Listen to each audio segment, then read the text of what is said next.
दोस्तों, आज की कहानी है सासू माँ यंदी पति देव जमाई राजा है तो मैं भी बहू रानी हूँ। दोस्तों, कहानी शुरू करने से पहले अगर हमारे चैनल को सब्सक्राइब नहीं किया हो तो कर लीजिए ताकि आपके पास पहुँचे हर रोज नया वीडियो। आज शाम जब से सुप्रिया अपने मायके से आई थी तब से ससुराल में वापिस आकर रसोई एक बार भी रसोई घर में नहीं घुसी थी। पहले तो सासू शीला को लगा कि शायद सुप्रिया की तबीयत खराब है इसलिए वह आते ही कमरे में चली गई हैं। सुशीला जी रात की सब्जी पहली बना चुकी थी और अब बस रोटी ही बनानी थी तो चुपचाप रसोई घर में जाकर रोटियां सेकने लगी। सुप्रिया और पीयूष के विवाह को मात्र 1 बरस ही हुआ था और सुप्रिया इस 1 बरस में घर के माहौल में रस बस गई थी।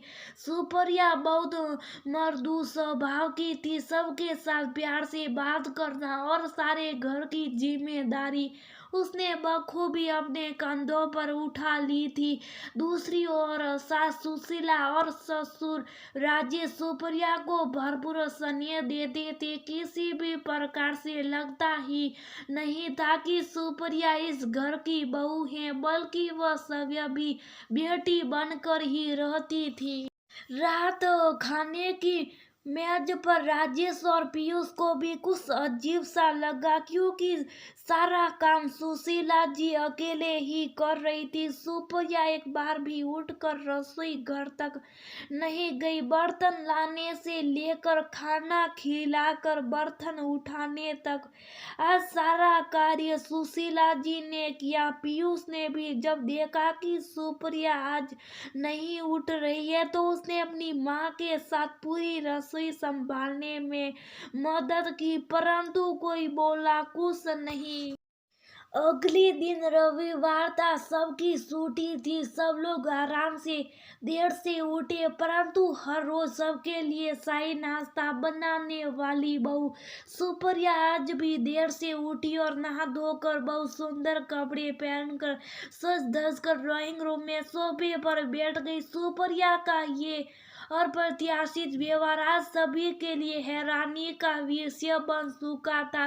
सबको नए शाही नाश्ता पकड़ाकर सुशीला जी की वहीं बैठ गई है। आखिर राजेश जी ने पूछ ही लिया, सुप्रिया बेटा तुम्हारी तबीयत खराब है क्या?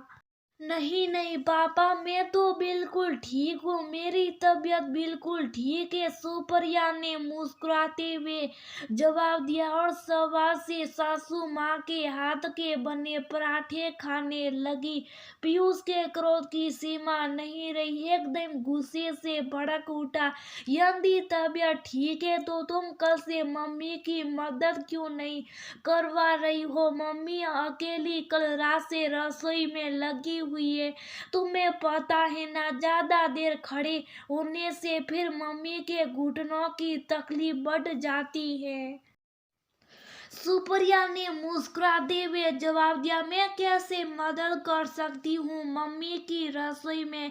सुप्रिया के इस जवाब से राजेश और सुशीला भी हैरान होकर सुप्रिया की ओर देखने लगे। पीयूष ने फिर से गुस्से से पूछा, क्यों तुम मम्मी की मदद नहीं करवाओगी? और मम्मी की मदद पहले भी तो करवाती थी, अब क्या हुआ? अचानक सुशीला ने फिर से मुंह पर हंसी लाते हुए कहा, मैं इस घर की बहू रानी हूँ, मतलब रानियों की रानी, तो मैं के इस घर में काम काज कर सकती हूँ।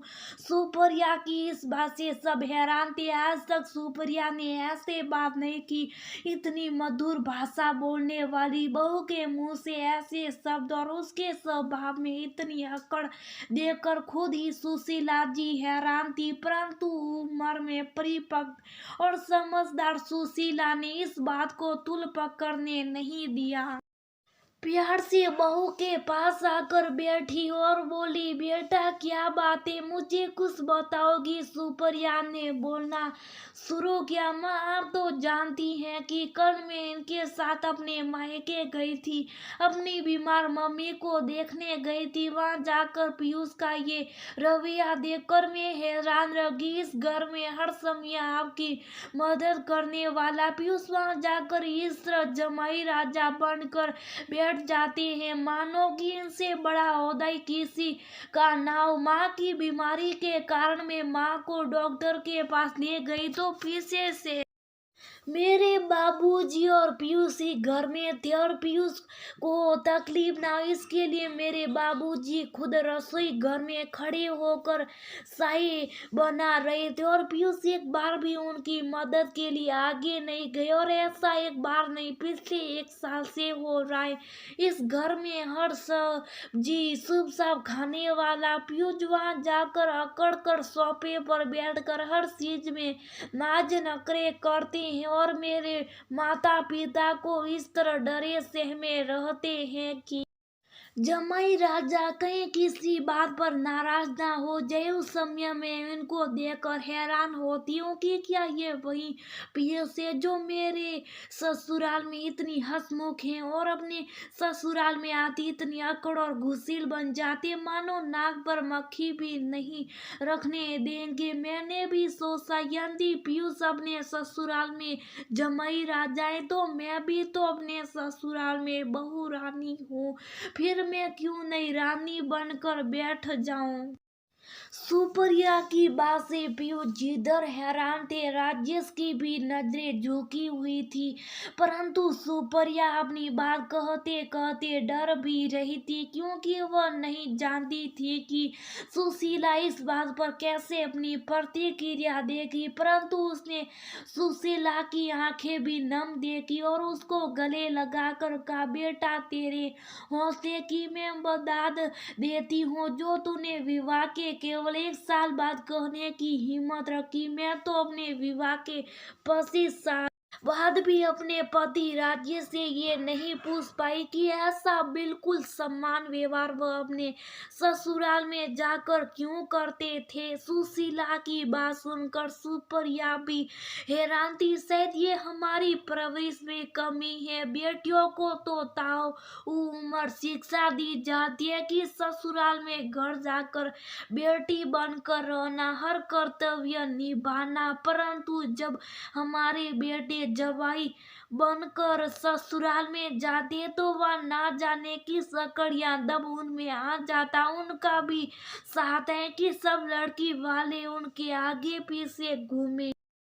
अभी सुशीला ये बात कर ही रही थी कि राजेश ने बात को वहीं रोकते हुए कहा, नहीं नहीं ऐसा कुछ नहीं, ये तो तुम औरतों का वे में हर बार चुप रहने वाली।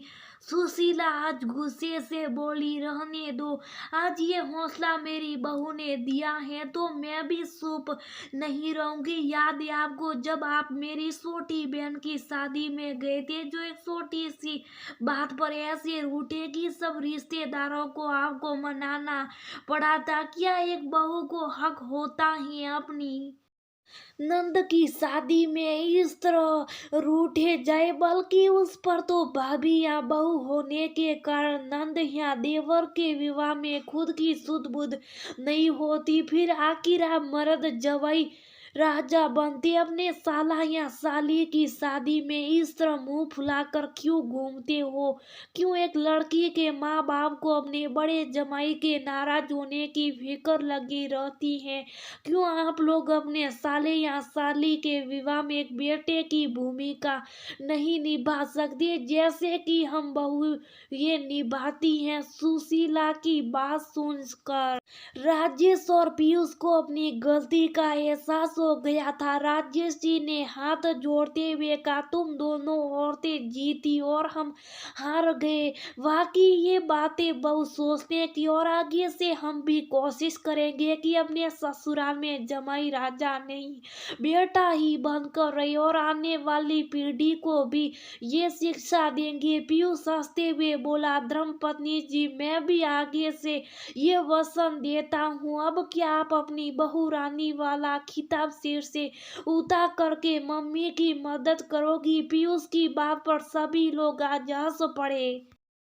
हाँ, सुशीला को अपनी बहू के हौसले पर नाज था, जिससे रिश्ते की नई शुरुआत में आने वाली कड़वाहट को पहले दूर कर दिया था। दोस्तों, आखिर जहाँ एक लड़की बहू बनते ही ससुराल की सारी जिम्मेदारियों अपने कंधों पर उठा लेती हैं, तो एक पुरुष अपने ससुराल में किस दम या अहंकार में घूमता है? आखिर क्यों एक लड़की के माता पिता विवाह के वर्षों बाद भी जमाई राजा के नाराज होने के डर से उसकी भगत में लगे रहते हैं? आखिर कब लड़कों के माता पिता भी लड़कों को उनके विवाह के समझे समय ये शिक्षा देंगे कि ससुराल में अपने सास ससुर को भी माता पिता समझना